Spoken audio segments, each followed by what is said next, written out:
left, ring, links, rechts, links, rechts, links.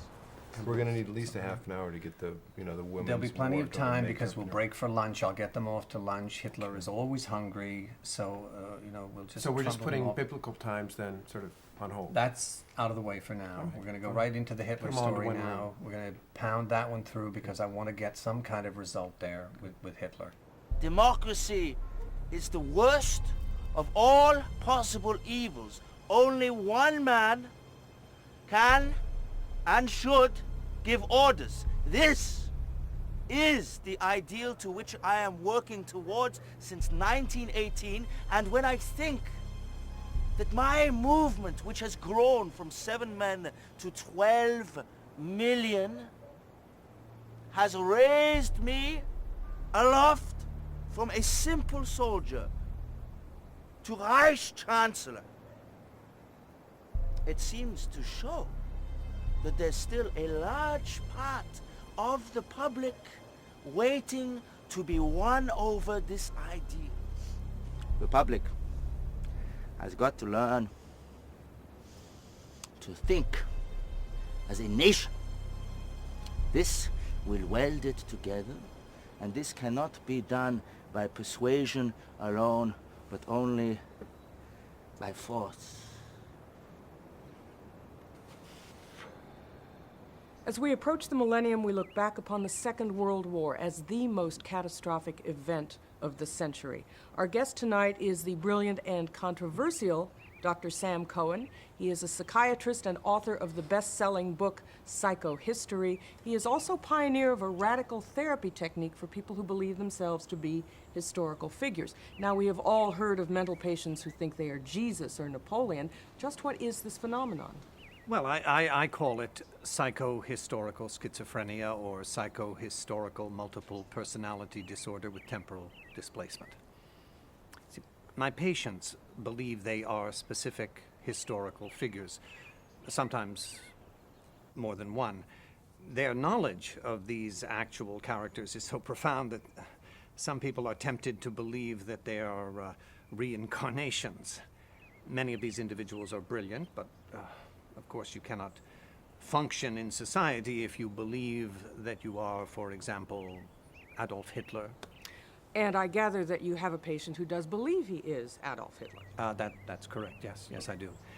And what I've done is I've put him together with other patients obsessed with Nazi Germany, and many of these super-sensitive individuals, traumatized by the historical cataclysm of the Second World War and its effect on their families, are mentally locked into that period. So, in a therapeutic effort to exorcise them from this specific syndrome, I have taken a group of them through the rise and fall of the Third Reich. This is, of course, an ongoing process.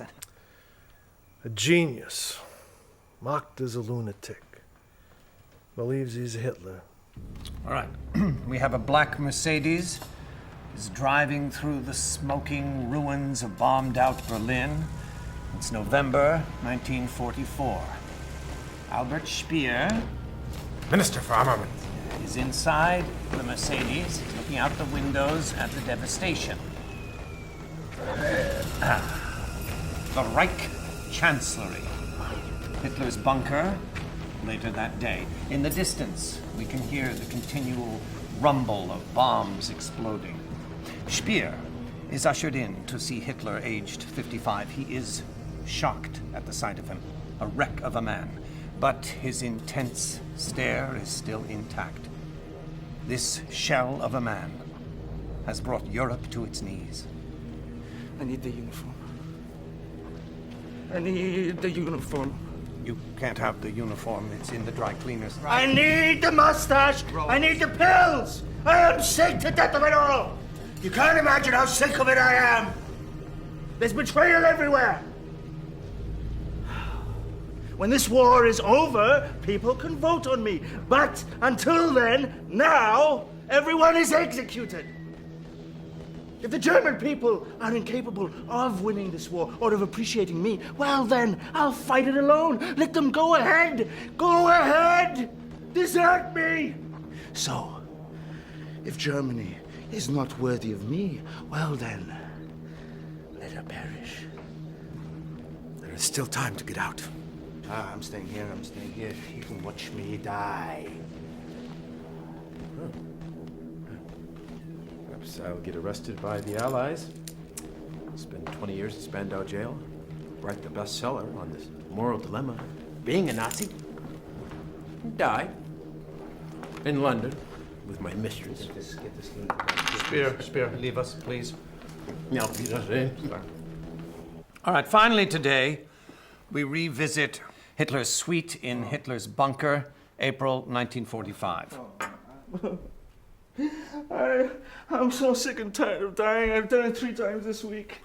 Just one more time, please. Eva, cyanide. April 1945.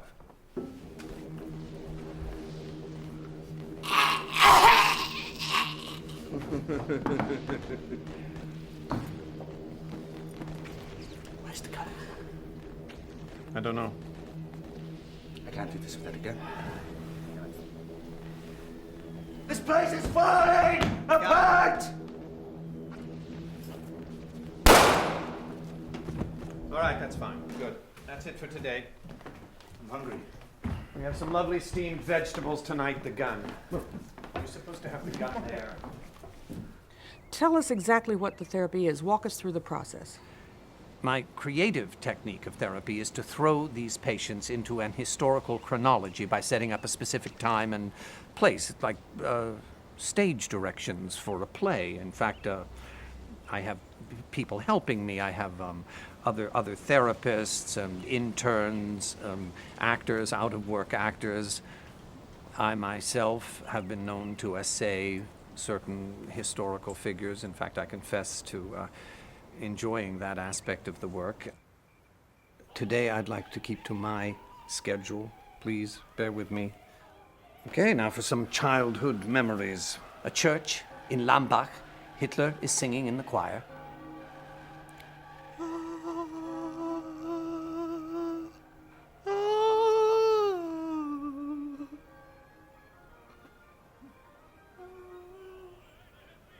Now, later that same day, in the Hitler kitchen, Hitler has borrowed the maid's apron, has draped it around his shoulders in imitation of a bishop.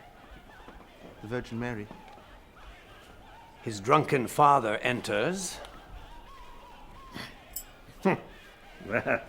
Adolf, what do you think you're doing?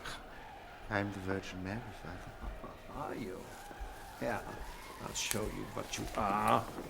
Drop your pants. Drop your pants.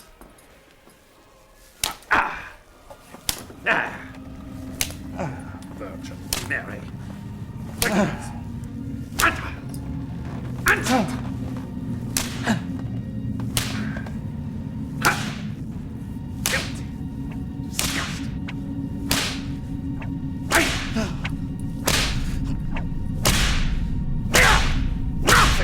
Nothing at all. The worst thing about becoming Chancellor is that I shall not be able to wear lederhosen in public. It is undignified for a German leader to show any part of his body, and I shall really miss this feeling of the wind which is coming up inside of my shorts. And now, to the men's flophouse Vienna, 1907. You are 19 years old. You are writing a letter to... Dear Mother, I have been denied admission to the Academy of Fine Arts. I am very disappointed. I have done a great drawing of Cain and Abel. Thank you for the money. Vienna is inspiring. I go to the opera often. Are you blonde? Then you are the creator and preserver of civilization? Well, Adolf, you're out of luck, although your blue eyes, they gain you 12 points on the race index. It's not very funny. You have no sense of humor. I do have a sense of humor. And that's Now, not the funny. gentlemen, please. Thank you, thank you. Feldernhalle, Odeonplatz, Munich. I am a general standing on the steps of a monument before the people. Today, August 1st, 1914, Germany has declared war on France and Russia. Long live the Kaiser! Deutschland über alles! Deutschland über alles!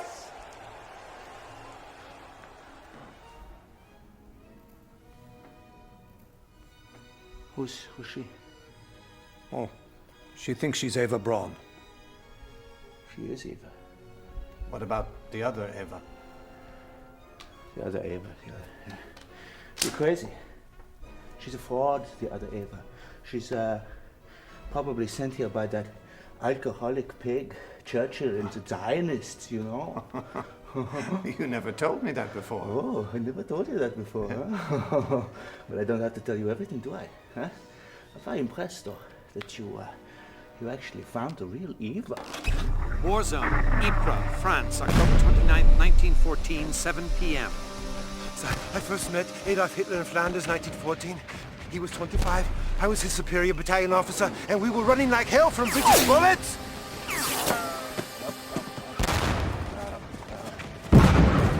So the first thing I remember was his big mustache. It wasn't the one to become famous, but the big, romantic Latin one. The next thing I remember were his incredible light blue eyes. They were very amazing.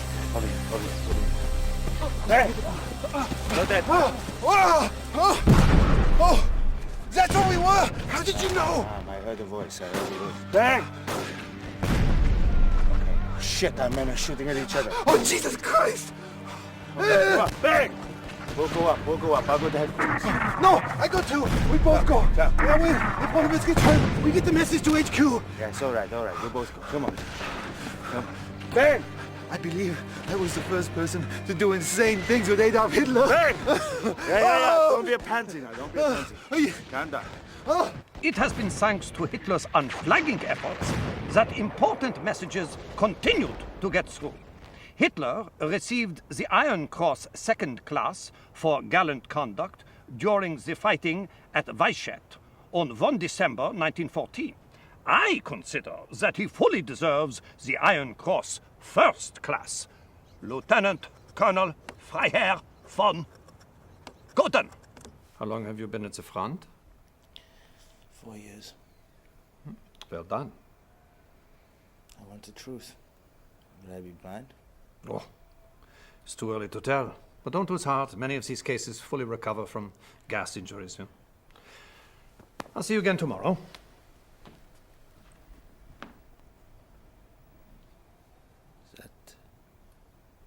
Is that doctor a Jew? How would I know? You should know. A lot of doctors and lawyers are Jews. Who cares? You should care. And? Your eyes are looking good. Thank you, Doctor. I can see clearly now. Life is a cruel struggle whose only object is the preservation and the evolution of the species. The individual is replaceable. Just my luck to be stuck near a crank. The war is lost. Kaiser Wilhelm abdicated yesterday at 11:30 in the morning. A revolution has broken out, and we have unconditionally surrendered. We are now at the mercy of our former enemies. It's a lie. No, it's a fact.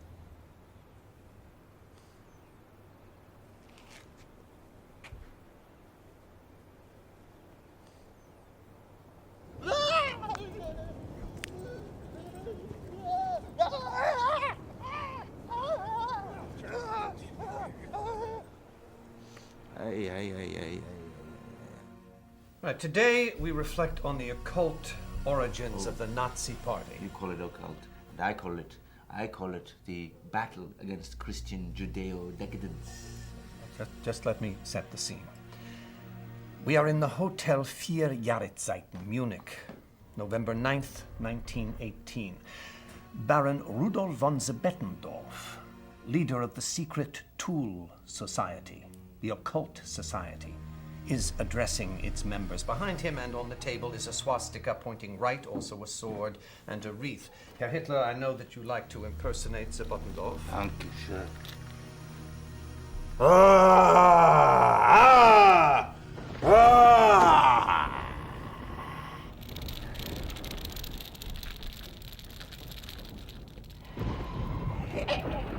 My fellow Aryans, I welcome you here this Saturday, the day of Saturn. Yesterday, we lived through the whole breakdown of what was good and holy to us. Instead of our blood-related Kaiser, there now reigns Judah. Judah. We have to fight the Judah. And the Lord will awaken unto you a people from far away, from the end of the earth, which flies like the eagle. A people whose language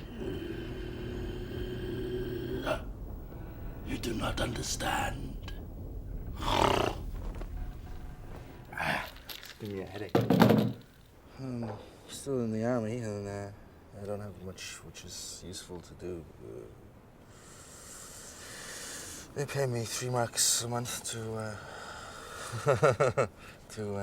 see if the mouthpieces on these gas masks are working. And meanwhile, Bavaria is an anarchy! Put it on! Some of the Red Army men are on their way over here to arrest you! Someone said you are anti-communist! How many of them are there, huh? It's about 5! That armband doesn't fool anyone, Hitler. You kiss Kaiser's ass in a second! You call socialists scum? Well, I believe in the rights of the working man. Look, we lost the war because we were stabbed in the back by the Jews and by the bourgeoisie. We have to save Germany from the tuberculosis of international parasites. A non-German alien race is living amongst us, and the danger to us is this race of Jews who have created everything that is lousy today: democracy, capitalism, exploitation, and even the surrender to the Jews who run England and France. So tear off your armbands. Please, the Marxists are Jews in another incarnation.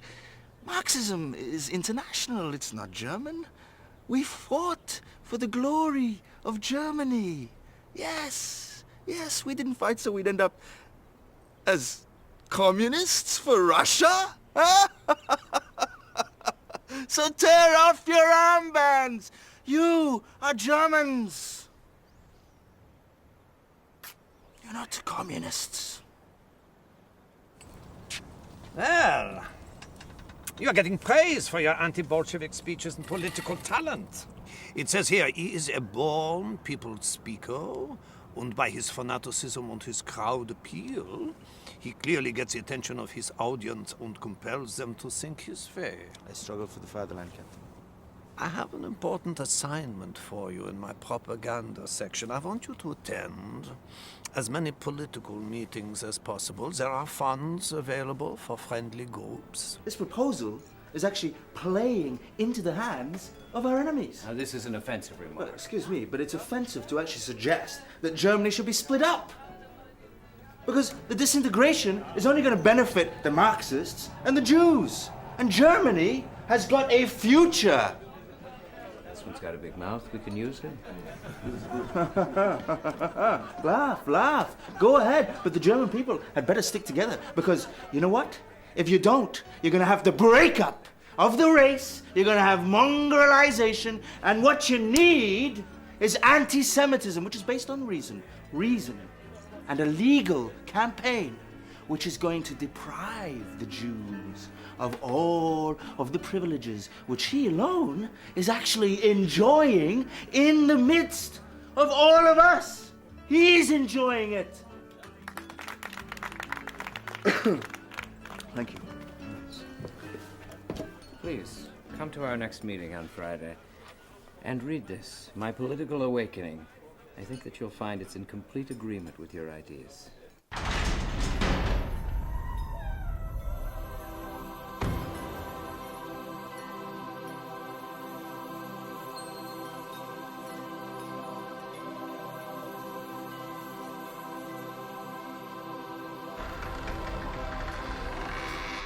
Oh, Jesus Christ!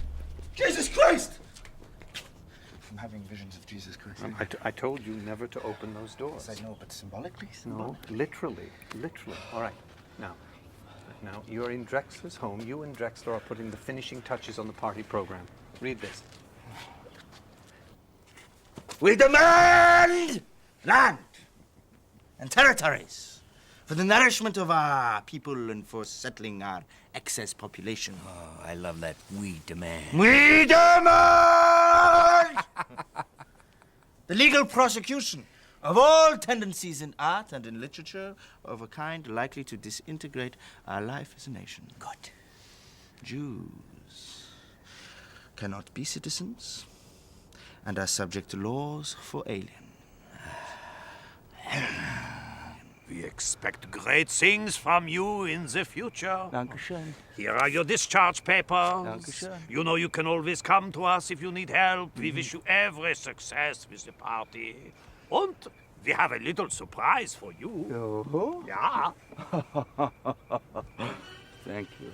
In order to reach our goal, we have to use every means, even if we must work with the devil. We need a dictator who is a ruthless genius. If Germany is to rise again, the National Socialist Party is the only party. Join it! We cannot fulfill the peace treaty, and if we try, the German people will sink lower and lower. It is just not possible. Just not possible. Anti-Semites of the world, unite. Unite! Anti-Semites of the world, unite! Unite! Unite! Unite! Doctor, aren't you concerned that by playing along with this, you're driving them deeper into their psychosis? The only answer to that is to come and see the remarkable work that we're doing by allowing these patients to reenact and live through the mindset of the characters that they are obsessed with. We are hopefully heading towards a revolutionary cure. Look, I'm really hungry. Have you got some strudel or something? We can have some as soon as we've done this. I really want you to explain the swastika. Yes.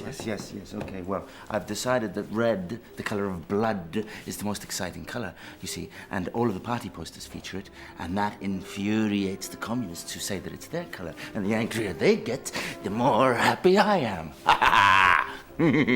So, where are we?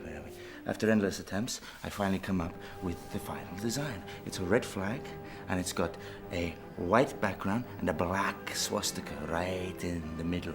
And I ordered armbands made for all of our members, and I've got a pin as well, but I haven't got it here, but there's a pin somewhere. And, and the Munich Post said, listen to this, the Munich Post says that the poster is an incitement to race murder. Good, because you know what that means? My strategy is very, very clear now. The more social chaos I can create, the more people will join the party for security. After all, I promised to end the chaos. Dietrich Eckart's home, Munich, 2 a.m. December 17th, 1920. There's a knocking at the door. Yes. The Völkische Beobachter is for sale. It's the only newspaper that represents our views accurately, and it reports our meetings. What is the price? Huh? 120,000 marks, but we need the money in the morning. By daylight. The National Socialist German Workers' Party has, with great sacrifice, taken over the Völkischer Beobachter in order to develop it into a relentless weapon for Germans against all hostile un-German efforts. Germans, buy your Christmas presents at German stores, but not from Jews or Jewish stores. Well, if you can judge the value of a newspaper by the hatred of its enemies, then this is the most valuable paper in Germany. You know, I really should have a car paid for by the party. Yeah, we can't afford that. We'll just have to find the money. Because I can't be a leader and walk or take buses to meetings. I want Jenny Haug to drive me around. Nazi Party headquarters, January 1921. We need 20,000 leaflets promoting this meeting. We need the trucks to distribute the leaflets. We need 20 men in each truck. And we need posters, posters, posters. This was typical Hitler. A crazy, seemingly impossible task to fill the circus corner with 6,000 people in 24 hours. If he failed, his rivals in the party, and there were some, would humiliate him. We will not kiss the whip that beats us! Hitler walks out on the stage to thunderous applause. Germany, awake! We shall put an end to the age of humiliation. We shall put an end to the plot of slavery, and we shall change the shame of every individual into pride at having participated in the greatest age of the rise of the German Reich and of the German people. Heil! It was a triumph for you. Consolidated your position once and for all as the party's most visible force. There was magic in the air, Adolf. A great night. You are Germany's greatest hope. I am only the drummer.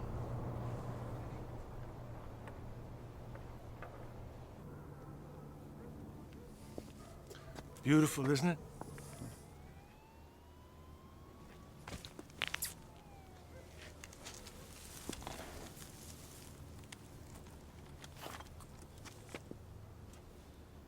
Tonight, I feel I have overstepped the bounds of an ordinary political party. I will become more than a party. I will become a movement. I will become a will. I will become a spirit. I will no longer be ignored.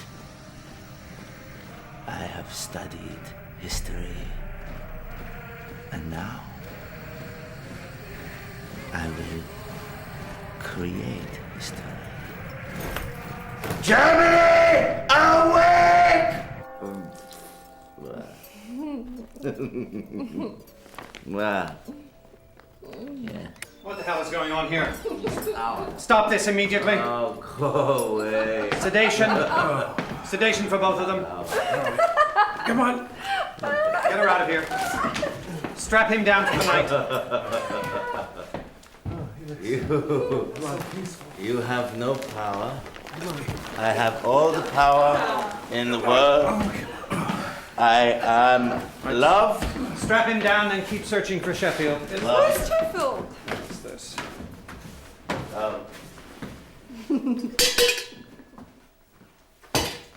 Herr Hitler has been with us for 5 days now. I must say it's been very exciting. Seated around the table are aristocrats, rich and enthusiastic supporters of the extreme right, racists, nationalists. Thank you. Prost. Do you know, in Bavaria, they call him the King of Munich. Well, I'm honored to be meeting a king.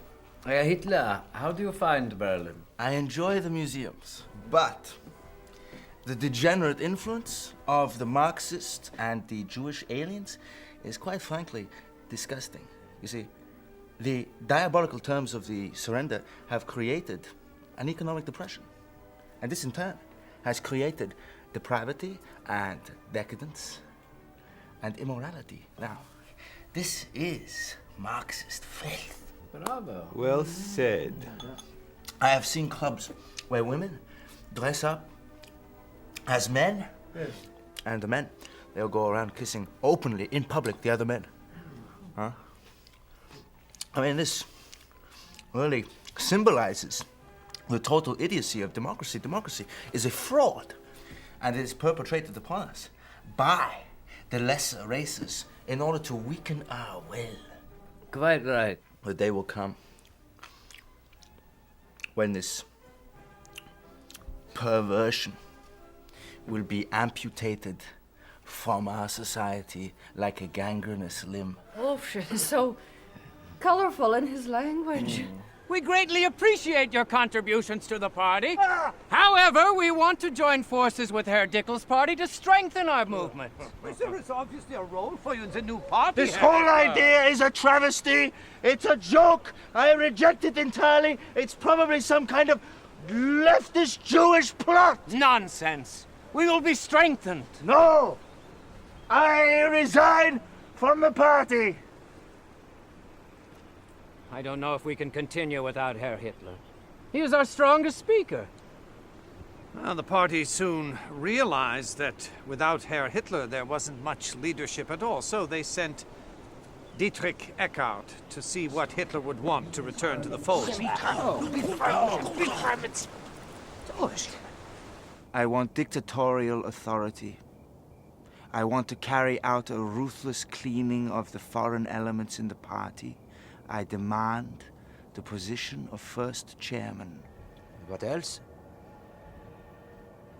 Tell them I'm not making these demands because I'm greedy for power, but because without iron leadership, the party will die.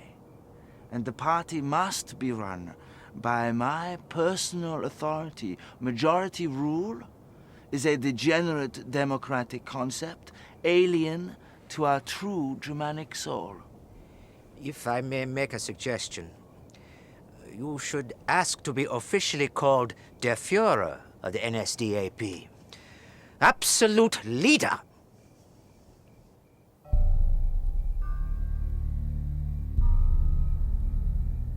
Now, Rick has some neck injuries, but he'll be okay. But we will not be okay until we find Sheffield. We have a patient who is running around armed. I do not want this to turn into a fiasco.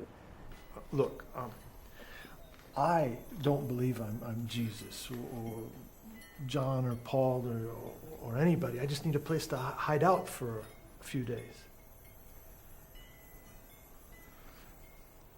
Actually, the Romans are after me, and I don't want to get fed to the lions. The committee is prepared in acknowledgement of your tremendous knowledge, your singular dedication, and your selfless service to the movement, and your rare oratorical gift to concede to you dictatorial power of the party.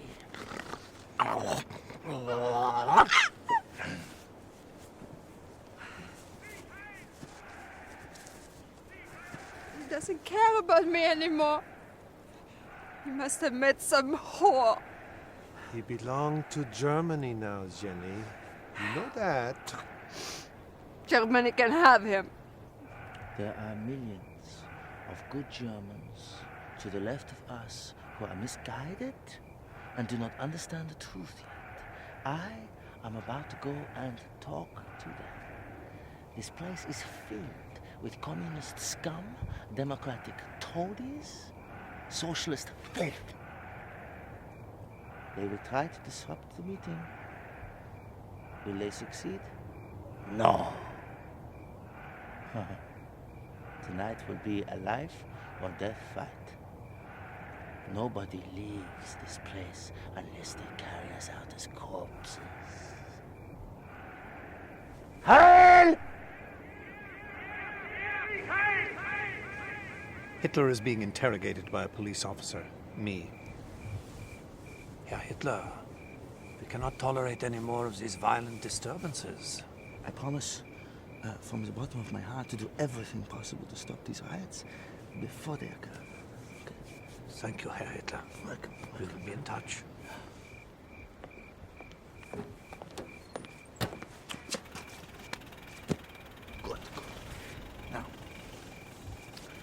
We must not get into trouble with the police, because privately, they like us. The battle's just beginning and great care must be taken. Good night. You, good night.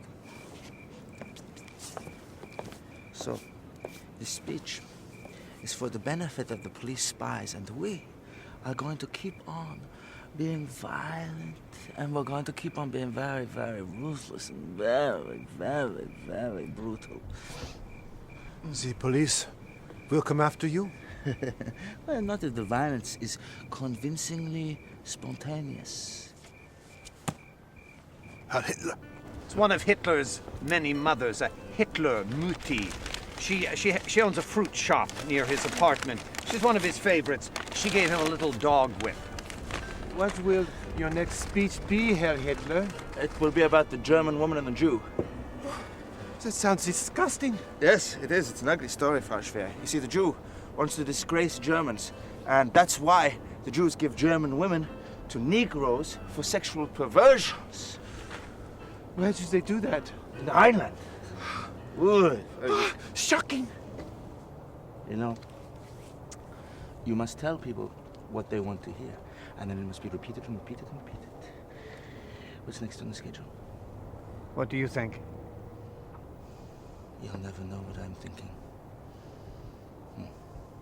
And those people who boast most loudly that they think they know my thoughts, to them, I lie even more. If you get full freedom of action against the Jews, what would you do? When I get full power, the annihilation of the Jews will be my first task. For example, I'll erect gallows in the Marienplatz and start hanging them immediately, one after the other. And they'll stay hanging there as long as the principles of hygiene permit, and then we'll string some more up, and we'll do this until there isn't a Jew left in Munich, and then we'll start in the other cities. Until Germany is cleansed of Jews. Herr Hitler, I must ask you, from what basis are you driven to such hatred of the Jews? Why would you want to destroy such an undeniably intelligent people? Surely you realize that the Germans and all Aryans, in fact the whole world, is deeply indebted to the Jews for their contributions in the area of science, art, literature, economics. The Jews in Germany alone are at the forefront of these contributions. Albert Einstein, for example. It is clear, and it has proven itself in all revolutions, through all events, and all facts, that a battle for ideals, for improvements of whatever kind, must be supplemented by a war against some kind of social caste or class. Are you suggesting that you personally have no animosity against the Jews, but that anti-Semitism is a device to achieve power? Our goals are revolutionary, of the first order. Look at history. No revolution has ever occurred without a lightning rod through which the feeling of hate is conducted to the masses. Sometimes it was the nobility, sometimes it was the church, sometimes it was the peasants.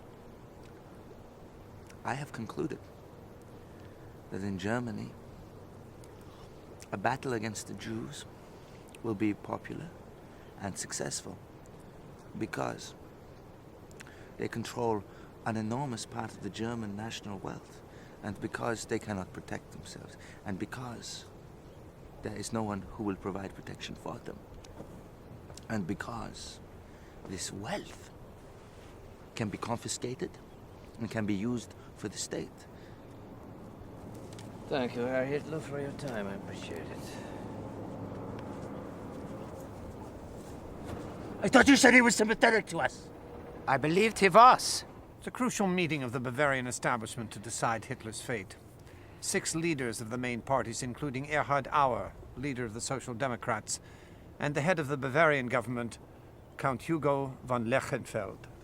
We believe Hitler is planning an uprising against the government. Every action by the Nazis is inflammatory. He has gone too far in rabble-rousing and seditious activity. His stormtroopers are consistently involved in violence in the streets. He should be deported. It's a mistake to deport him. He'll become a martyr. We are a constitutional democracy. We must allow free speech, no matter how disturbing and abusive it may be. Democracy can only be strong as it does not fear the likes of Hitler. He is a rebel-rousing clown, and people will soon see that. Your own men are constantly being attacked by Nazis in the streets. You were shot at by Nazis yourself. Exactly. But why respond to him with his own methods? We have to protect democratic principles. I strongly advise against the deportation order. If my colleague on the left is so adamant, I do not see how those of us on the right can vote for the deportation. Jail him as soon as possible. It will teach him a lesson. We do not want to awaken peace and harmony and insight, but rather hate. Hate for the criminals who rendered meaningless the death of our heroes and who are still our so-called leaders today. Hate for those who deserve no mercy. Those who are still selling us out and betraying us, who still want to lead us to the slaughter. Not to liberation, but to bleed, to death, to ruin. We want to forge a sword of revenge. I'm going to join this man. And where is the right today? The right has completely forgotten that democracy is fundamentally not German. It is Jewish. 2,000 years ago, a man was similarly denounced by this particular race.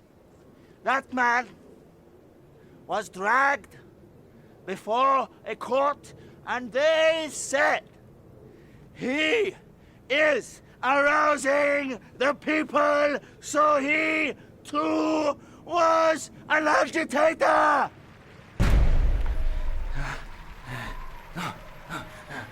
The crown of thorns is mine! Mine!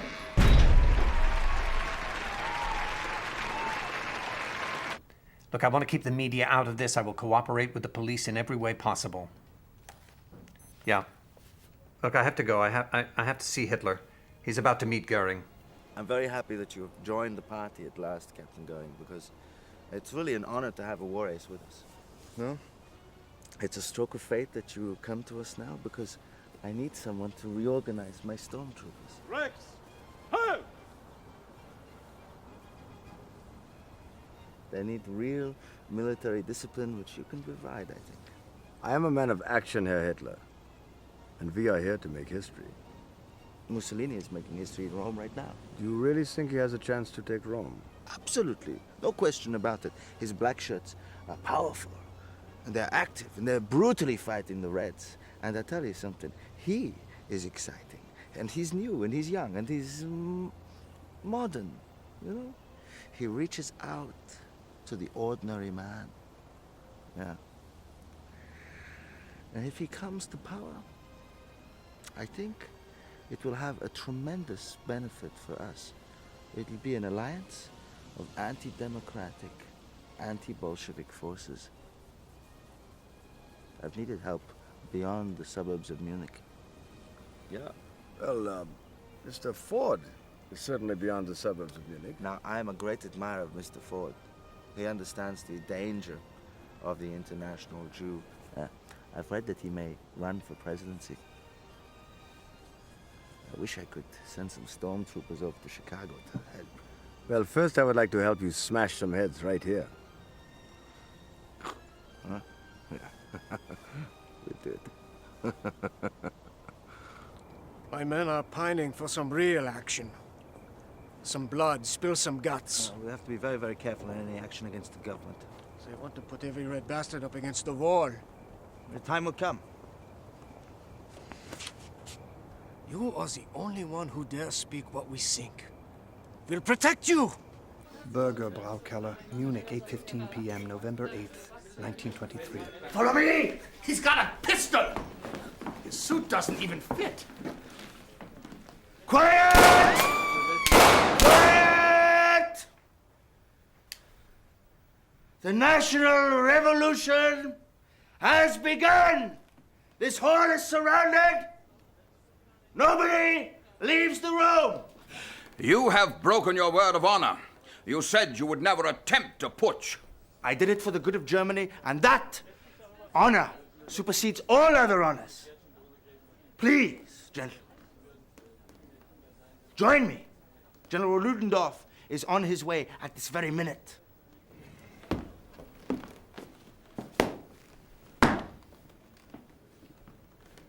Herr Hitler has acted rashly. However, his heart is with Germany.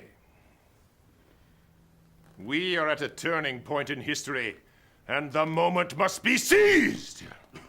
Please, join us in a march on Berlin and the formation of a new national government. Despite your prestige, sir, I cannot agree. The German people will kneel at your feet, sir. That means nothing to me. Oh. Does this mean something to you? Huh?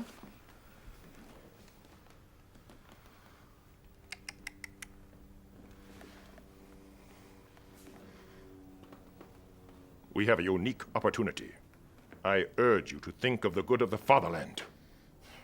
If you lead this, sir, and not Herr Hitler, then I can agree. I am going to carry out what I swore to myself 5 years ago when I lay blind and crippled in the army hospital. I am going home. Tomorrow, we march on Berlin. Where are von Kahr and company? They gave me their word of honor that they were supporting us, and I let them go home. Something I said? My God. Good night, Herr Hitler. Can't believe that he let them go. This is falling apart. I never should have left them alone with them. Your city is behind you. I don't bloody trust those aristocratic bastard generals. Rome has enough men to take care of those traitors. I was planning a military takeover in Berlin, not a march, a bloody mess on Munich. The march begins tomorrow morning from the town hall. The people are on your side. Even if they double-cross us, the spontaneous will of the people will follow you. Half an hour later, von Lossow, von Kahr, and von Seisser enter military headquarters in Munich. They are met by a group of grim-faced officers. Our statements were taken at gunpoint. Inform Berlin about the coup d'etat attempt. Secure all military installations. Block off Munich. No one must enter or leave. This Hitler will be stopped. Issue a proclamation that all our statements and actions made at the Burgerbrau Keller are hereby rescinded. The Nazi Party is dissolved. If they attempt to march tomorrow, they will be shot down. Ha! Did you know that von Lossow and von Kahr have betrayed us, and that I believe that they are bringing a spontaneous military action against us, and that there will be bloodshed at the march? We shall march! The general said we should march!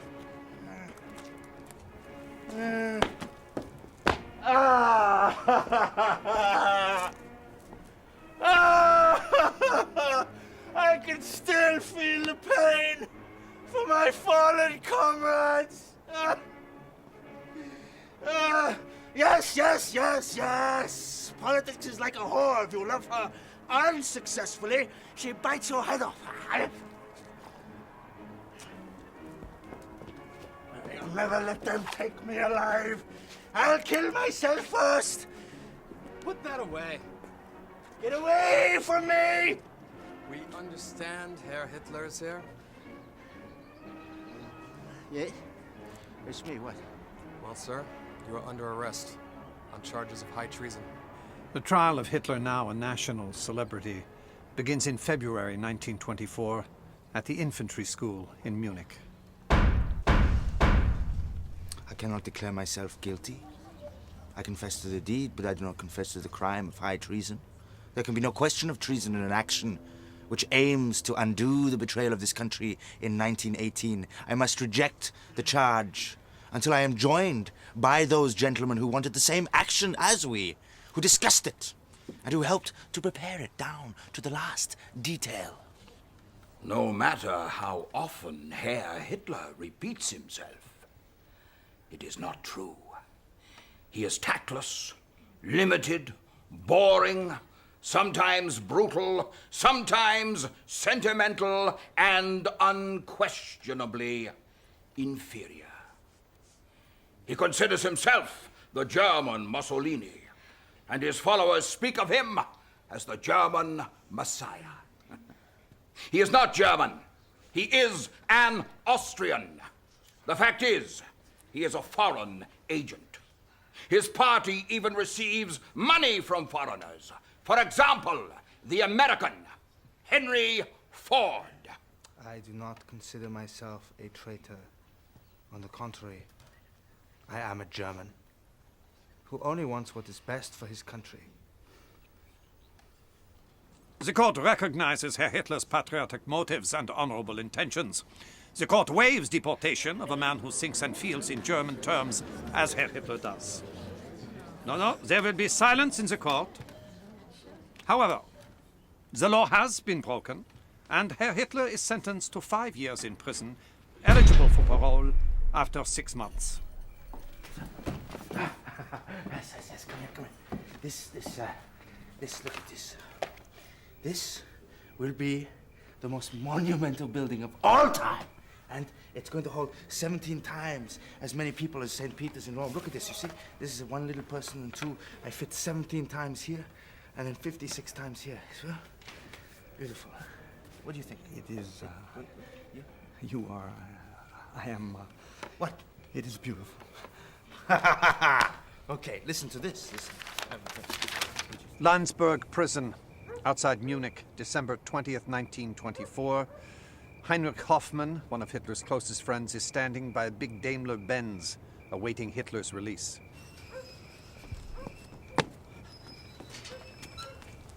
Hello, gentlemen. Photograph, please. Wait. Hold this. It's Mein Kampf. I finished it. Wait. Hoop. Just kidding. Well? Good. Hurry up, Hoffman. Hurry up. We got the crowd collecting. What next, mein Führer? I'll need some office space. Ah, there are 13 empty offices in Schellingstrasse. I take 12. 13's unlucky.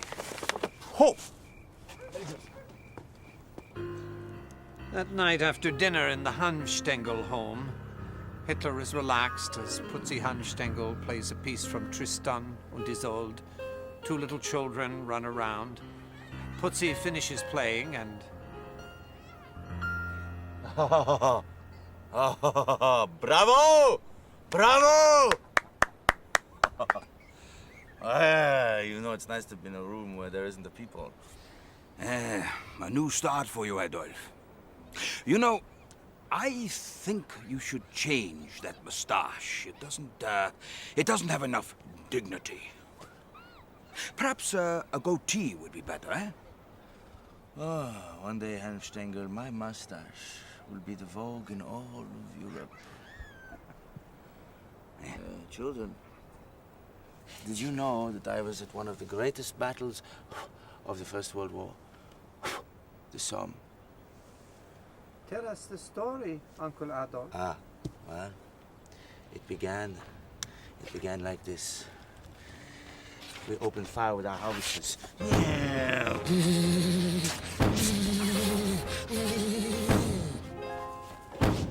And then we moved on to the grenades.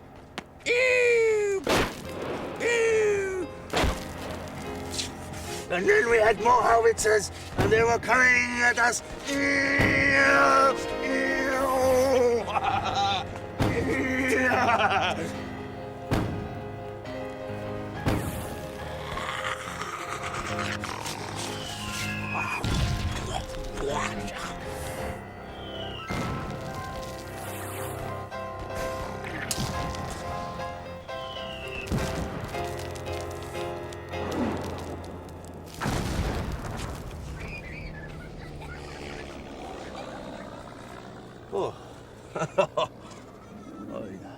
Like an Escher print, we are now inside a mental asylum inside the mental asylum. The Langbro Mental Asylum, Sweden, 1925. The doctors are observing Hermann Goering, who is in a straitjacket. Dr. Kinberg is studying his file. Interesting case. Goering, William Hermann, German Air Force captain, Pour le Mérite, severe withdrawal symptoms from his use of morphine. Good morning, Jules. Why, you're not smiling. It's a beautiful day. Ah! I am not insane. Do you understand? I am not insane. Yes, sir, we understand you're undergoing withdrawal symptoms. No! Willkommen! And tonight we are proud to present General von Ludendorff. Please, bitte, bitte, bitte. Oh. Dear God, are you there? Oh, stupid general, stupid! Don't come! Just one more time, one more. Oh, stupid general, stupid, stupid, don't come! Go, go, go! Last night, I saw Abraham with Paul, the most dangerous Jew who ever lived. Abraham offered to lend me money and gives me 3 camels if I would stop the war against the Jews. What's all this ranting about the Jews? It's one of the themes of his delusions and hallucinations. Wait a minute. I'm not crazy. I know these are hallucinations. If anyone finds out I'm here, I am dead politically. Do you understand? What are the chances of a detoxification cure? It's hard to say. He's a tough nut. Ah! The Jewish doctors want to cut out my heart! Help me! We must use every available means to get National Socialist ideas into the hearts and minds of the people. Film, radio, print. The establishment is ignoring the potential power of these new technologies. If, for instance, you arrive in some remote but populated area by aeroplane, the voters will be hugely impressed. We need to show films of you to people who have never seen moving pictures. I'm not crazy about flying. I prefer driving and trains. The aeroplane is the future, symbolic of the future. Yeah. Driving obviously has its place, but flying is dramatic. Yeah. We'll use everything. Technology is culture. We'll bring the masses drama and illusions. They need illusions, not just in the movies and the theater. Life is grim enough. We're born to die. It's grim enough. Yes, we all die. It's grim enough. Revolting and disgusting. I want rallies, parades and events that bring them out of the drudgery of their little existence. Our basic ideas must be repeated and repeated until they are the truth. The only truth. I want the truth. The everlasting truth. I want the truth. Immortality. Amen.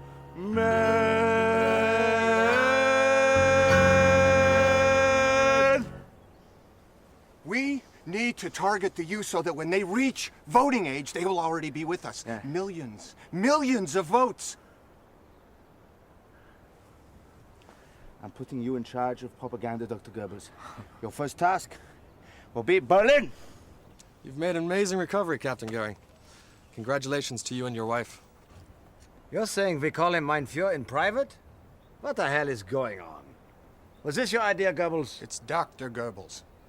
I think it is an excellent idea. The Fuhrer is above the status of a normal human being. Okay, Hoffman? Okay. So, we have, Okay. And how about, I appeal to the Germans, huh? Hurry up, Hoffman. I am a busy man. Come on. And one for ladies.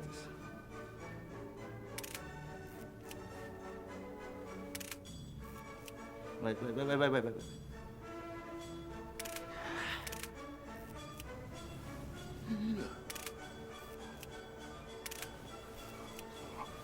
Halt! It's good, huh? Yeah. Okay.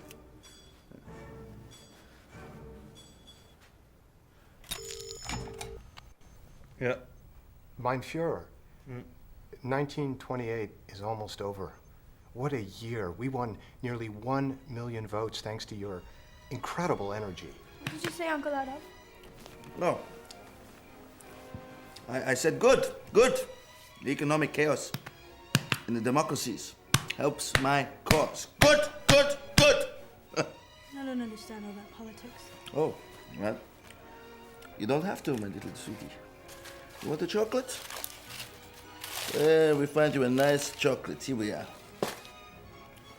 Left. You see, no matter how intelligent a little woman is, she can't separate feelings from reason in political matters. No. What are you doing now? Huh? I heard the radio. I couldn't sleep. Oh. When are you going to bed? Well, I'll be up late because I got some reports to read about the Thuringia election. It's you, my little piece of pie. You should go to bed now so that you can be very beautiful for the restaurant tomorrow. Before I do, I want to say again it's so good of you to let me stay with you. Oh. I feel so lucky to have such a kind and generous uncle.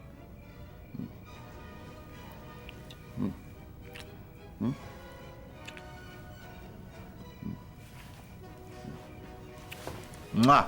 Good night. I don't see much future for the Americans. It's a decayed country. They have their racial problems, their social inequalities, and those problems caused the downfall of Rome, even though the Romans were inspired by great ideas.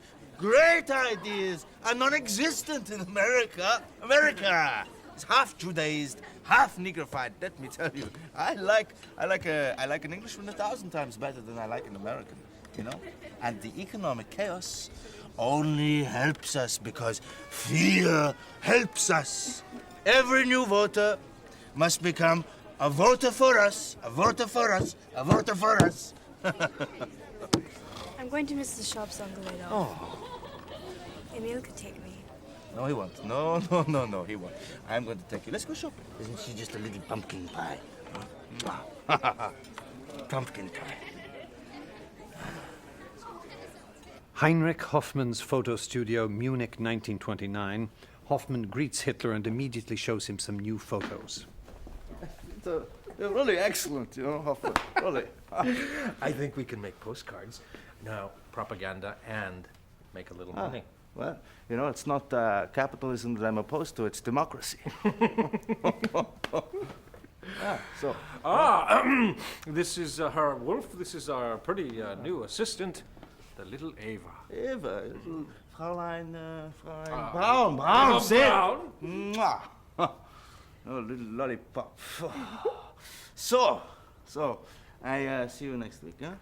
Yes. See you very soon. Don't you know who that is? Don't you look at my photos? No. It's Adolf Hitler. An audience in Berlin watches a cabaret. Willkommen! Und tonight we are proud to present Herr Adolf Hitler!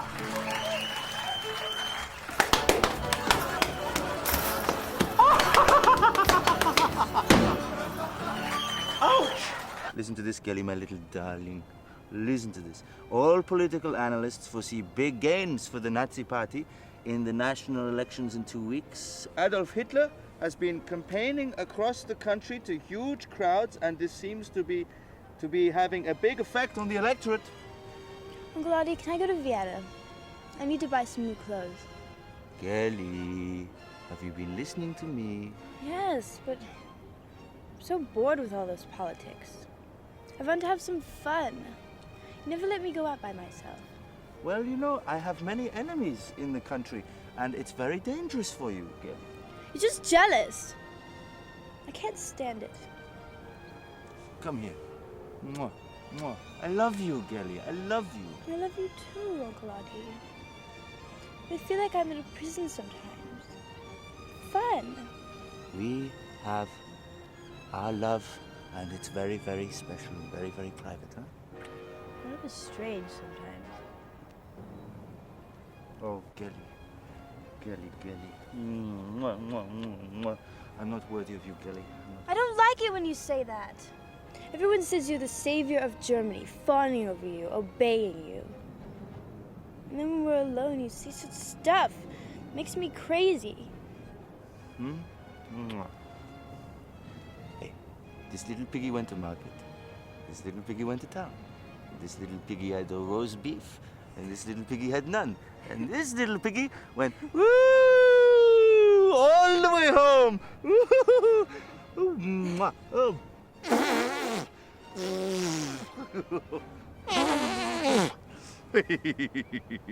Inside a Junkers aeroplane, September 16th, 1930, Goebbels is looking out the window at the Berlin landscape below.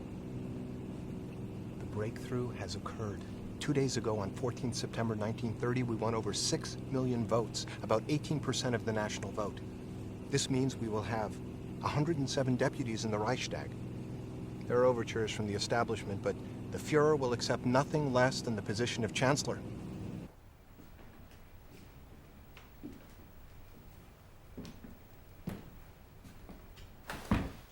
Hey, Hitler! You're a filthy, skirt-chasing swine.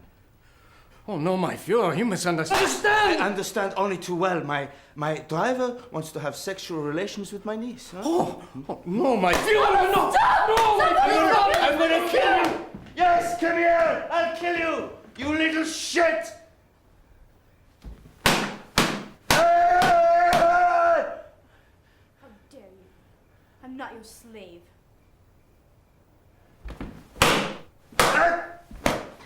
How could you do this to me? Oh, no! Why could you do this to me? Huh? I love you. I hate you. I love you. I hate you! I love you! You... I'll kill him! I'll kill him! I'll kill him! I'll kill him! I haven't done anything! Get out!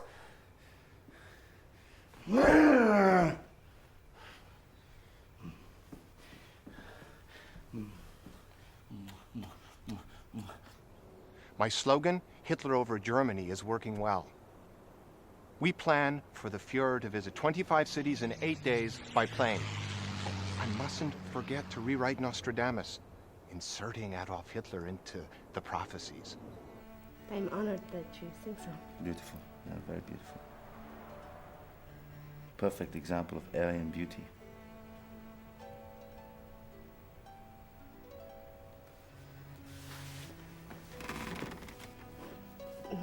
Right.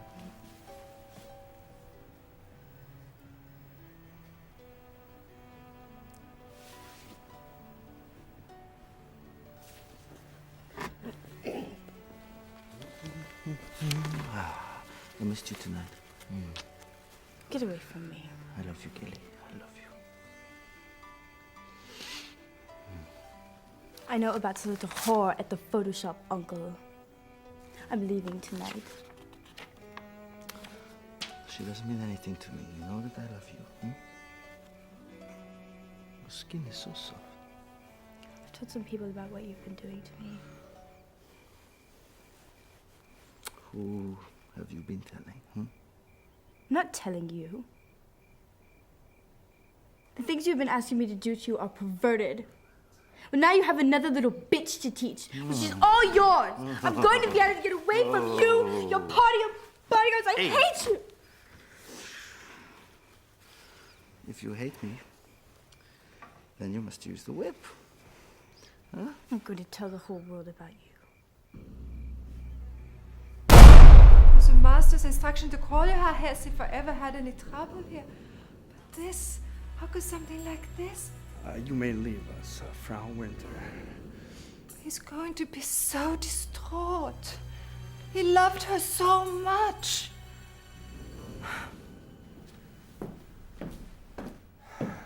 I could see the headlines. Hitler's niece shoots herself in his apartment, or worse. We'll keep the lid on. The police are National Socialists, or they can lick my ass. I could never see the attraction myself. But of course the Fuhrer likes the younger women, and she was his niece. His father and mother were related, so maybe it runs in the family. That's going too far, Goering. You know, the communists are going to make a big scandal out of this. They will hit a stone wall. Officially, this has to be a suicide. Telly confided in me that she was not happy with things. The Fuhrer had asked her to perform certain abnormal sexual acts. Really? Like what? Goering, please. Well, obviously she was an hysteric. The Fuhrer is on his way back now. It's a tragedy that he couldn't be here to stop this. I understand he went to Nuremberg early this morning. Yeah. Yoo-hoo! Gelly! Auf Wiedersehen, you little bitch. No more peeing on the Fuhrer. I'm going downstairs to wait for the Fuhrer. I can't look at her anymore. Yeah. You know, Hess, one day we're going to have to get rid of that stupid swine. Gelly was such an exceptional girl. I'm so sorry for your sadness. Very sweet, even. Thank you for your kindness. I'll do anything for you. Is there anything I can do?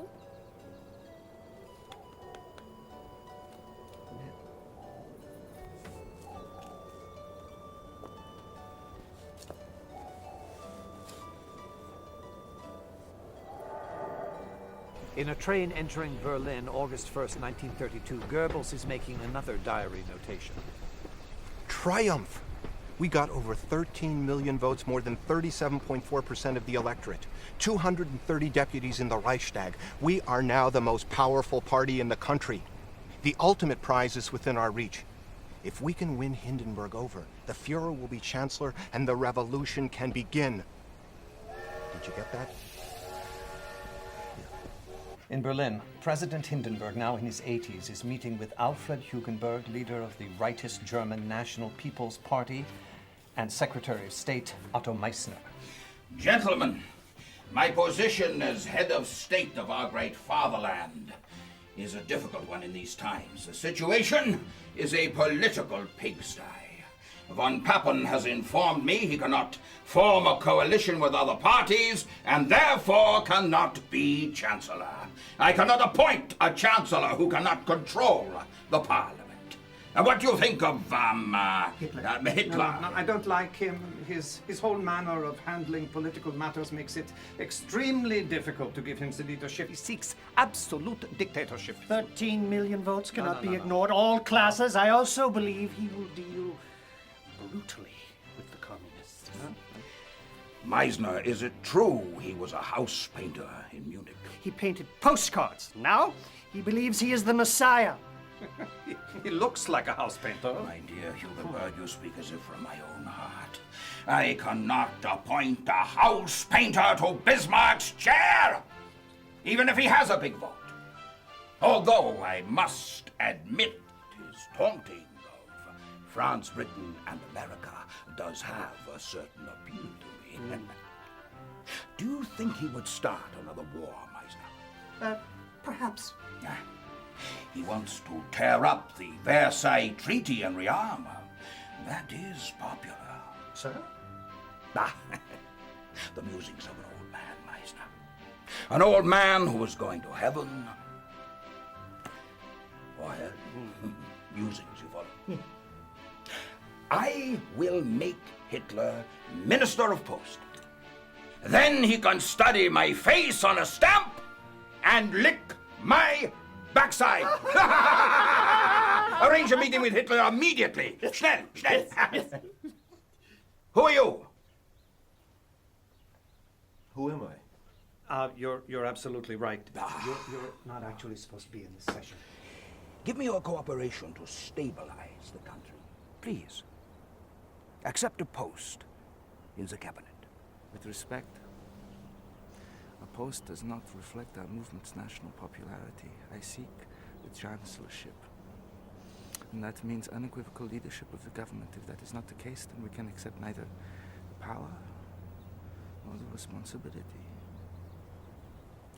To form a national socialist government, you will need a majority in the Reichstag. To do that, I must first have a mandate from you to speak and negotiate with all the other parties. I have no intention of ruling as a dictator, as you assume. You have made it very clear that you believe in dictatorship. Why don't you mind your own business, you faggot scum? Huh? Huh? No.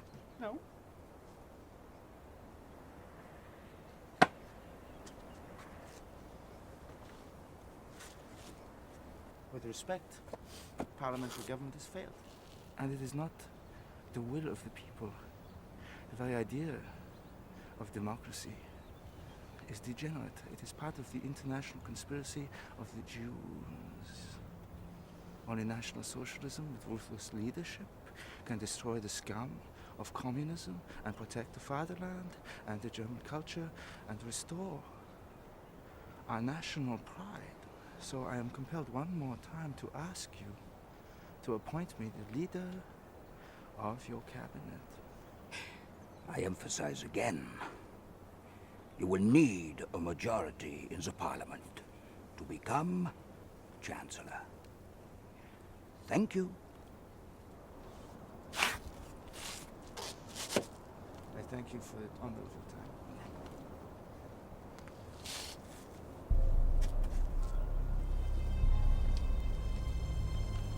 What do you think? He's too colorful. He acts a little bit effeminate. He's too exaggerated regarding the Jewish question. After all, many Jews are war heroes. And these are ruined. Hitler takes a car ride with Goebbels through the streets of Berlin. We keep the pressure up, huh? All or nothing. The old crocodile, he won't be able to take too many more elections, too many more failed cabinets, huh? He's 85 years old. I'm 44. I can wait. You won't have to. I have the list. 39 of the most prominent businessmen in Germany petitioning Hindenburg to make you chancellor. Schacht, Siemens, Krupp, Thyssen, Bosch. Impressive. Thank you, mein Führer. N'est-ce pas? Oh, oui, oui.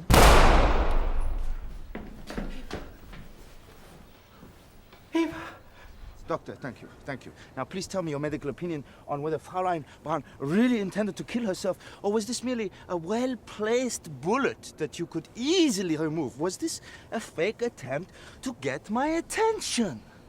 The bullet seems to have been aimed at her heart, and luckily it lodged near an artery in her neck.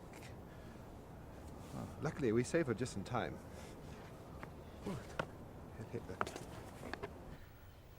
couldn't speak to you. I couldn't reach you. No one would let me talk. I didn't hear anything from you. Yeah. This will never. If you don't love me, just let me die. No.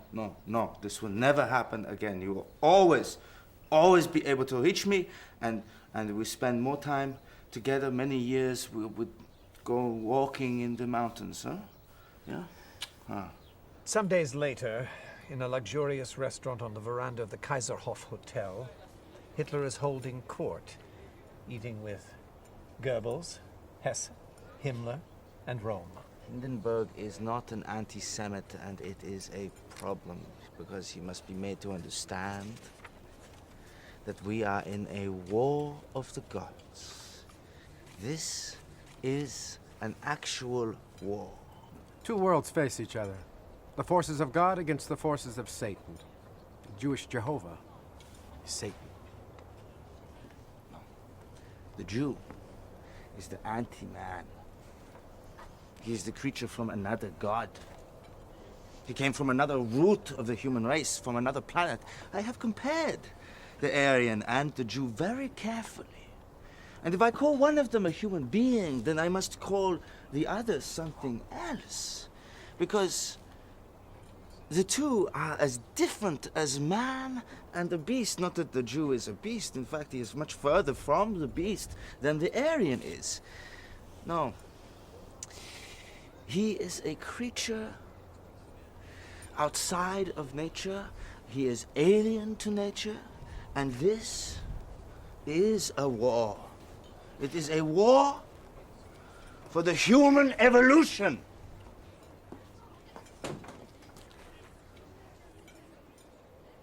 These are from the ladies at the table over there, Herr Hitler. Ah. They're actresses, mein Führer, from UFA Studios. Oh.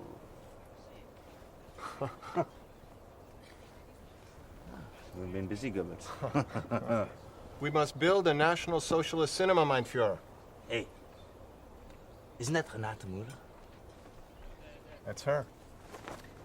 She was very good in The Private Secretary.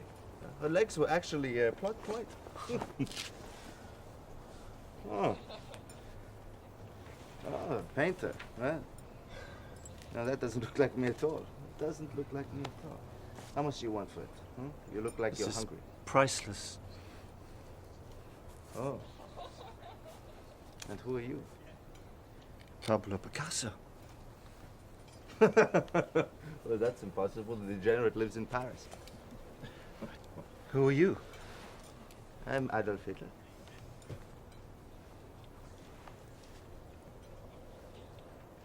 I took Berlin long before you took Paris. Will you, please get this degenerate out of here?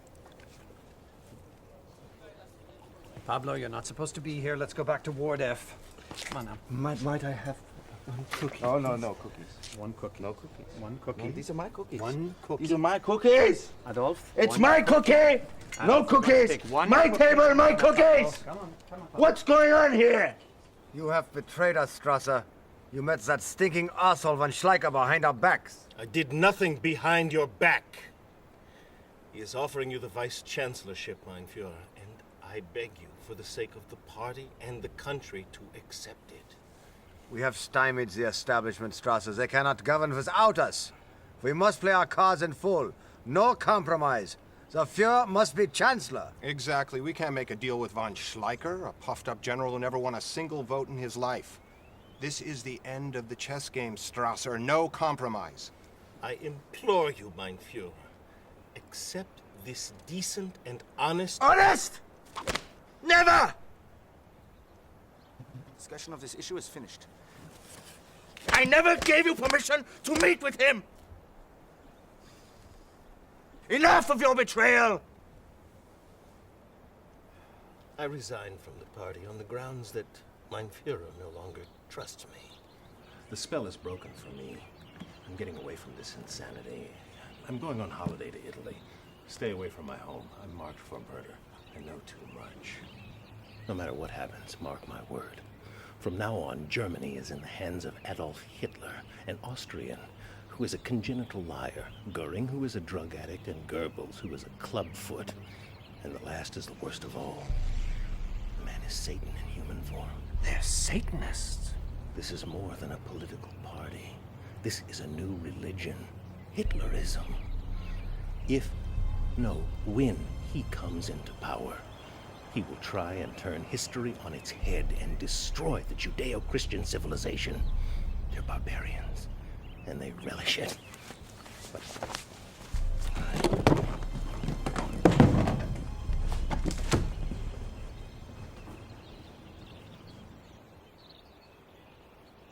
well, I'll tell you something. If they give me the chancellorship going, nothing will stop us. Nothing will stop us. Nothing will stop us. And here we are, mein Führer, on the brink of great history. Oh, I was thinking this. I was thinking that when we get into power, I want to abolish the Christian calendar.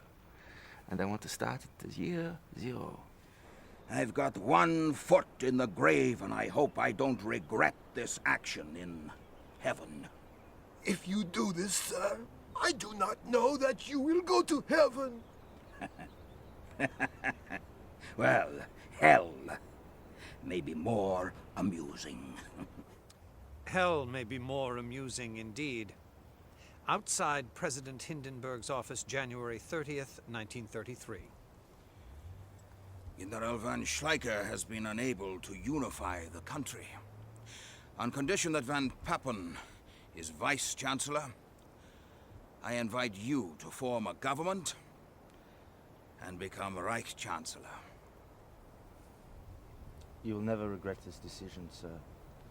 I will never rest until the fatherland is restored to glory and the betrayal of 1918 is avenged. The party is Hitler, but Hitler is Germany. Just as Germany is Hitler. Hitler, Sieg Heil!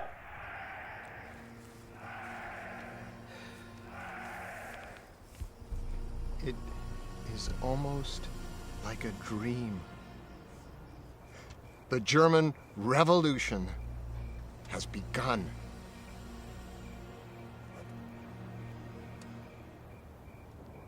Some foreign newspaper today called me the Antichrist. Only kind of anti I am is Lenin. He looks like Charlie Chaplin. Gentlemen, I will not waste your time with niceties. Germany is in a critical situation. There are two ways of overcoming this problem. First, seizing by force new export markets, or the better alternative, conquering new living space in the East and ruthlessly Germanizing it. Our peace-loving population will not stomach objectives like these. Public opinion will have to be molded. So I ask you to understand my aims and to accept my political support. With my movement, a miracle has happened. A miracle for the fatherland. But this miracle, it will not reoccur. So we must use it now. A major triumph. You won most of the bastards over. I could smell it in the air. You could not have been more open, mein Führer. They'll learn that you mean what you say, like everyone else will. I'm not so sure. There's a lot more work to be done. It was a great start. Look, we need to get those generals back into line, gun. We need to get the urge to fight back into them. A Pueblo Indian reservation in New Mexico the same day. Ford is driving across the landscape. Stops outside a white building. A man leaves the car. He's greeted by 3 Native Americans who take him inside the building. Herr Hitler, you know the questions. Would you please act as the chief SS researcher? Is this really necessary? Scheduled for today. So the tribal elders carefully assess the foreigner as he enters. We would like to thank you very much for agreeing to see us. Yes. We are very interested in your symbols and origins of your symbols. The symbols are ancient. Of course. My name is Professor Adolf Klopper. I am from the Institute of Geopolitics at the University of Munich. We know you came from across the big sea. You may also know that the symbol of our new government is this swastika, like this. Yeah? It is now our national emblem, and we are studying the history of this ancient symbol for a special report for our great leader, Adolf Hitler. Heil! It is like our symbol for the sun, but you have turned it around. This is bad to turn it around. Why is it bad? If you turn the sun around, it is bad. It means darkness. It means destruction.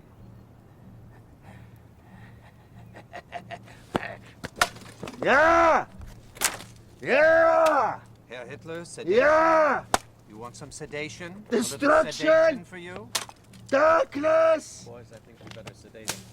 I think it's time. Yeah! All right, that's a break for now. Yeah! Thank you very much. Very good work today. Yeah, very good work. Thank you. We'll have some nice lunch, all right? Hitler, Goering, Goebbels, Schaub, Frick, and Frack, and others are standing on the balcony, looking at the flames being extinguished down below. Many people suspect that Goering started the fire. This is the beginning of the communist revolt. They will start their attack now. Not a moment must be lost. There will be no mercy now. Anyone who stands in our way will be cut down. The German people will not tolerate leniency. Everywhere, communist officials will be shot where they are found. The communist deputies must be hanged this very night. Deals. Put the police on emergency footing. Shoot to kill. No communist or social democrat traitor must be allowed to escape. Get going. Heil Hitler! Heil Hitler! Heil! All the political parties must be dissolved as soon as possible.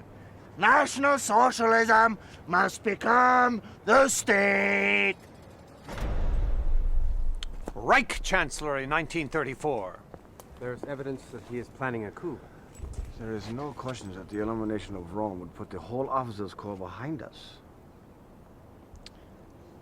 If the destiny of our victory is being threatened, I will not hesitate to pierce the boil and to cauterize the flesh. So, Himmler, I want a plan of action by tomorrow morning, and I will think about this overnight, because I get my best ideas around dawn. I have a contingency plan already prepared by myself and Hader to study my field. It includes the arrest and execution of the entire SA leadership, including Rome. Yeah. Well, if I proceed with this, I will personally arrest Rome, and I will... he must be given a chance to take his own life. Mein Führer, you know I am your faithful servant, as we all are, but I must say I am continually amazed by your sense of honor and decency. No. My God, Goebbels. Must you call up the Führer's ass? You're under arrest! Heil my Führer! Heil my Führer! You're under arrest, Rome! Heil my Do Führer! you understand what I'm saying to you? You are under arrest, Rome. Heil my Führer! Hey, take off the bed, My Führer! Heil my Führer! Heil my Führer! No! No! During the next 24 hours, scores of Hitler's enemies are murdered, including von Kahr, Gregor Strasser, General von Schleicher, and Ernst Röhm. You might get blood on your suit. I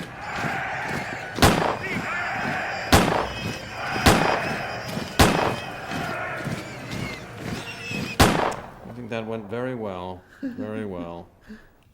It was a personal tragedy that these treasons against the Reich, these efforts by Röhm to take over the army, were perpetrated by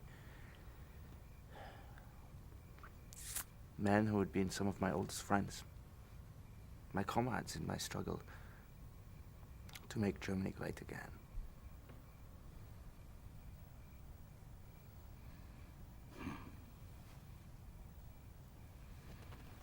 My dear Chancellor,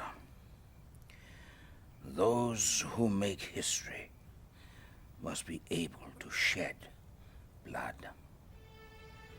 Hitler is entertaining his cabinet ministers, their families, and some other guests. A chamber orchestra plays a Strauss waltz. Well, now I've taken my bath and I feel all like a newborn baby.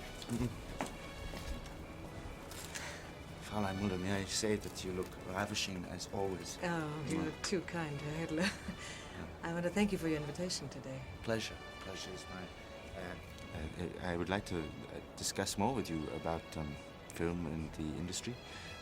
Would you come to the Chancellery and have dinner with me soon? Of course. I'd be honored. Come here.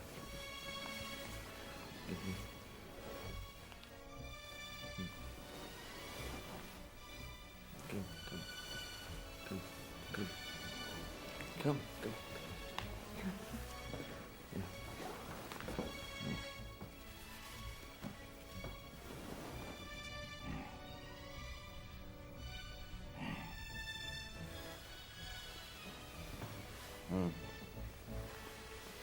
No,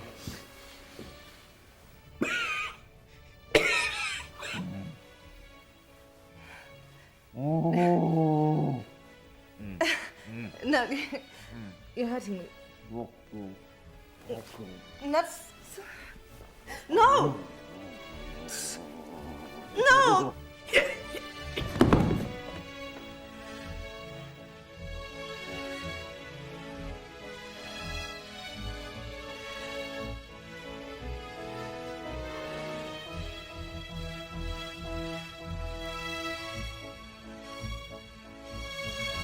Later that month, Renate Müller is preparing for her role in Electoral at UFA Studios, Berlin.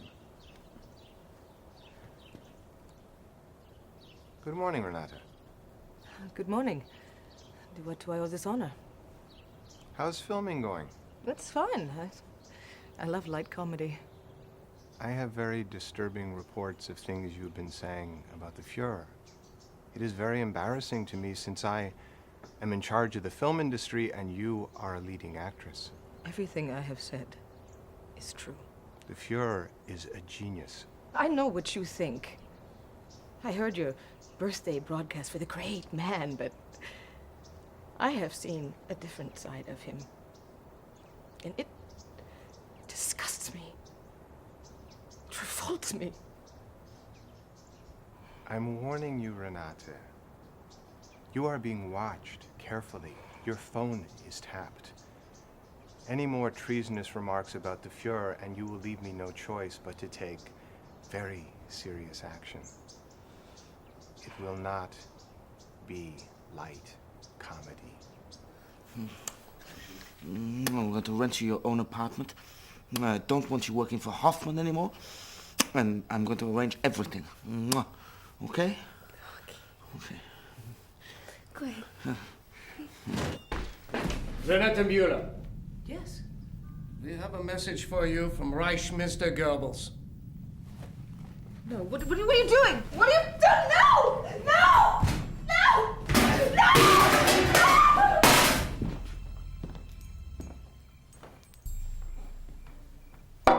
Blitzkrieg! Guernica was destroyed in minutes. Well done. Goebbels tell me that the Democratic press is a headless chicken about it. General Motors, Standard Oil, Ford, the DuPonts, Chase National Bank. It's not exactly news, God, that they are all sympathetic to the fascists. Business is business, and they all believe that Hitler is a bulwark against Stalin. This undermines your government, Mr. President. Pillars of American society hobnobbing with pagan Nazis makes me sick to my stomach. My friend, we are keeping a very, very careful watch. The Anschluss has occurred. Hitler has had a triumphant entry into Vienna. Now, March 1938, in his Junker aeroplane, Hitler is flying back to Berlin with General Keitel. This was the happiest day of my life. Crowds were overwhelming. What a joy! Woohoo! Woohoo! All of this is German again. I am getting ready for the carnival. Eva, please, you promised you would stop smoking. What movie are we going to see? Don't change the subject. Something with gay couple in it? Before I retire to Linz with you, you know. No, you will never be able to. Before I retire, I will order that all cigarette packets have a special label on them in letters of fire, which says, danger. Smoking kills you. Smoking, danger, cancer. Please, don't sing all that silly music. You know that American music is Jewish Negro. Some of those songs are great. Give me this. Give me this. Julius told me that you were going to go to Munich tonight. Yeah, I'm going to Munich. I'm going to meet the English Prime Minister tomorrow. Where? In the apartment. Oh. Well, when he sits on that sofa, think of me. I issued orders to prepare a lightning attack on Czechoslovakia. That's very promising. So, we act quickly, huh? Winston Churchill is in mid-speech in the House of Commons, October 5th, 1938. Give it up! Give it up! Give it up! Give it up! There can never be friendship between British democracy and Nazi power. Caffeine, ascorbic acid, calcium, nicotinamide. Correct, mein Führer. And give me a glucose shot as well.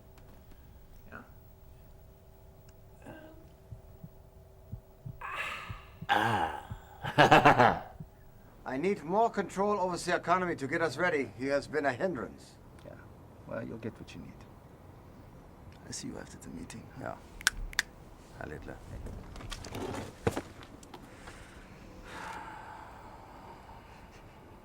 Yes? Mein Führer,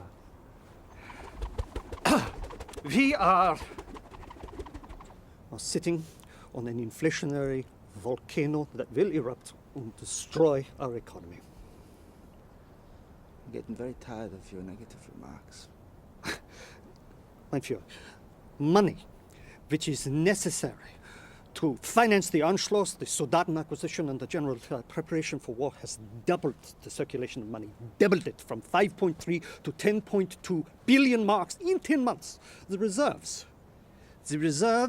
that were created with the annexation of Austria and the requisition of foreign securities on the gold coins of our own country, these reserves are exhausted. So, to issue new currency backed by the confiscation of all Jewish property since the events of November the 9th. I think this is about 1 billion marks. Yeah, exactly. But this will not be enough. We must balance the budget. Is this rebellion? No, I assure you, this is... You know, I fear that you do not fit into the National Socialist scheme of things. I understand that at the Reichsbank Christmas Eve party, you criticized and you condemned the events of November the 9th. No, mein Führer, these actions against the Jews, as you must admit, Jews! they have damaged our reputation. All hypocrites! I don't see anybody offering the Jews asylum or giving them any help, do you? No. Nature is brutal, Schacht, and brutality is necessary, for without brutality there is no evolution. Do you understand me, Schacht? Do you understand? Let me assure you, mein Führer, that had I known that you had approved of these actions, I never would have made those comments. Please, believe me with that. But nevertheless, I must feel here, it's my duty to inform you that the country is bankrupt.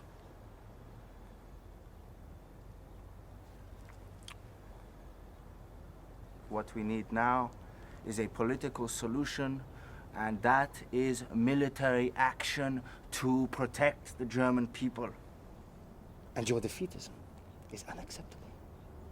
And I am too upset to continue this conversation. So...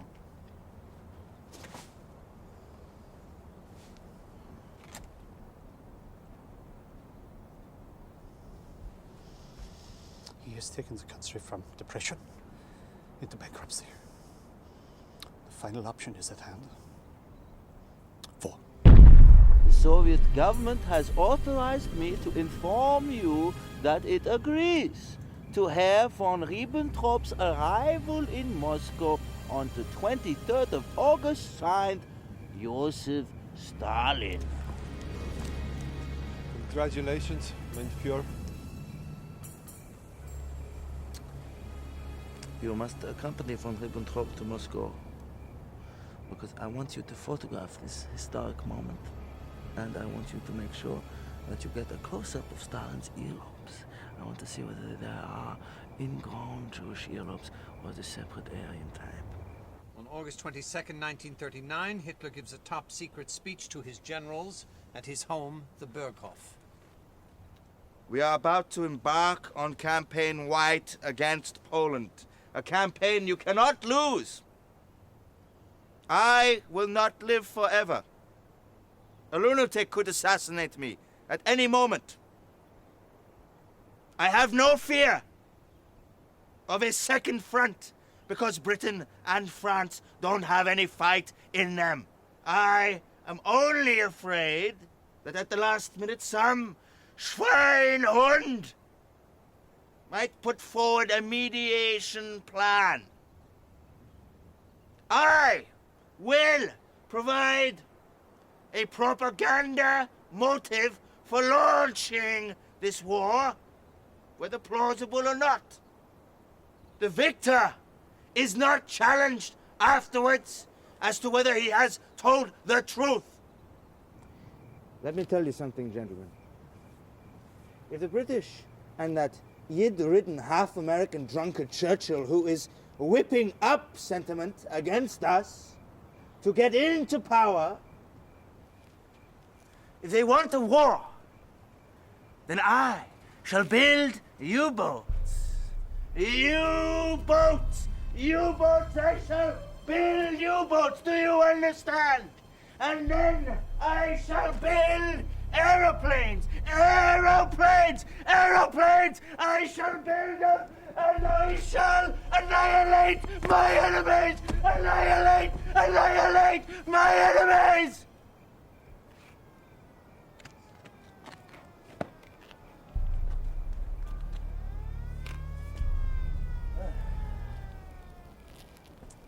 I hope that message gets back to your English friends, Gary. Are they completely mad? Hey.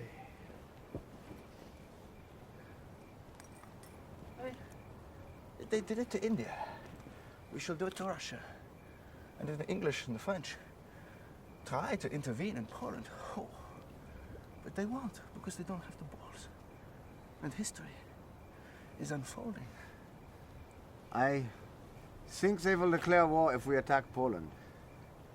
Let's stop trying to break the bank. It's the only game I play. Thank you so much for your help and hospitality, but I am on a mission. And it is now time for me to strike. The Office Ministry for Foreign Affairs, Berlin, September 3rd, 1939. The British Ambassador Sir Neville Henderson reads his own letter. This communication from His Majesty's government points out that over 24 hours have elapsed since I requested an immediate answer to our warning communication of September the 1st. That since then the attacks on Poland have intensified, and that unless satisfactory assurances are received before 11 a.m. British summertime, that is, in 2 hours, of the suspension of all aggressive action against Poland and of the withdrawal of German forces from that country, a state of war will exist between our two countries as of that hour. In Hitler's office, Reich Chancellery, 20 minutes later. A state of war will exist between our two countries as from that hour. Well, Ribbentrop, what now? I believe we can expect a similar message from the French. If we lose this war, God help us. War is the father of all things. And thus in this war, I shall follow the dictatorship of my own conscience, and that is the dictatorship of my own God-given people. Ice cool! I shall resort to actions that will probably violate every valid law of nations. Because in history, the victor is always right. And we are the barbarians. We want to be barbarians. It's an honorable title.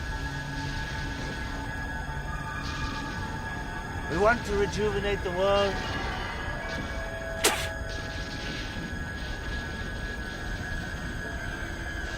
This world will end soon.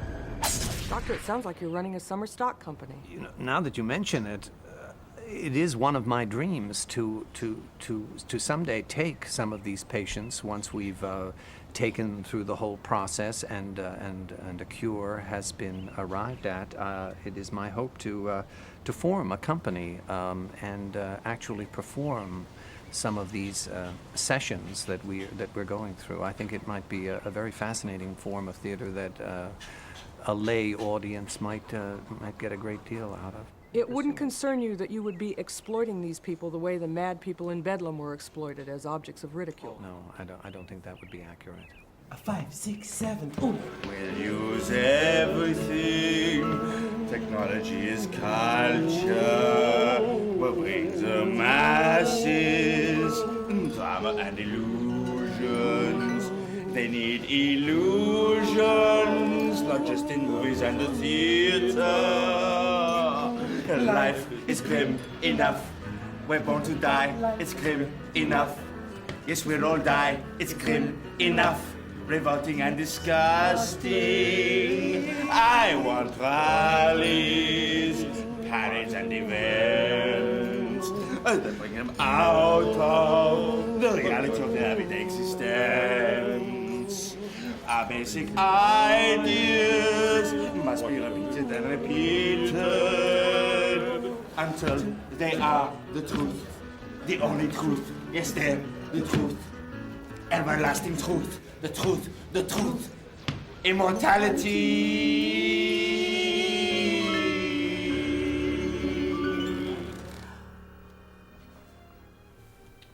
You hungry?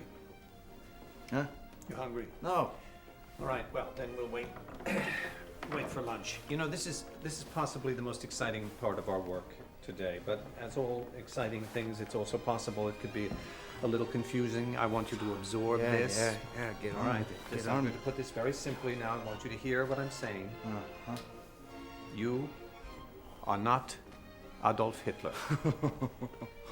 You are Michael Davidson. You were born in Edinburgh 18 years after Hitler's death. You are schizophrenic. You think you are Hitler. You are not Hitler. I am Hitler. You are not Hitler. I'm Hitler. I'm Hitler! I am Hitler! I don't need the fucking uniform. I'm Hitler! And you're a liar!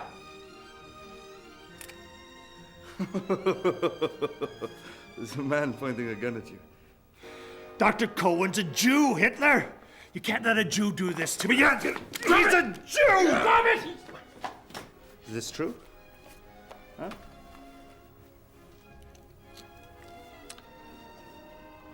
Yes. You know what we do to Jews?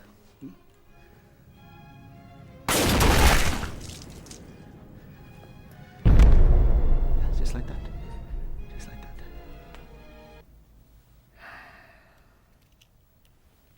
In this place, guns are not real.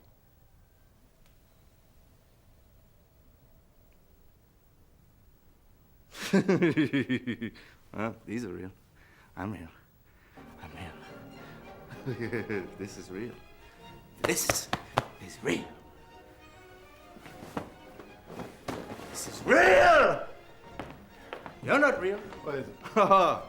Oh, you're not real. Come on, Michael. You're not real. Come on. Go away! Come on. Go away! You're not real. Let's have some lunch. You hungry? Strauss. Yeah. Strauss. Shab will fix you lunch. Yeah. I will fix you hot dog. Yeah, Spear will have hot dog with you. Spear! Spear! Come on. So good to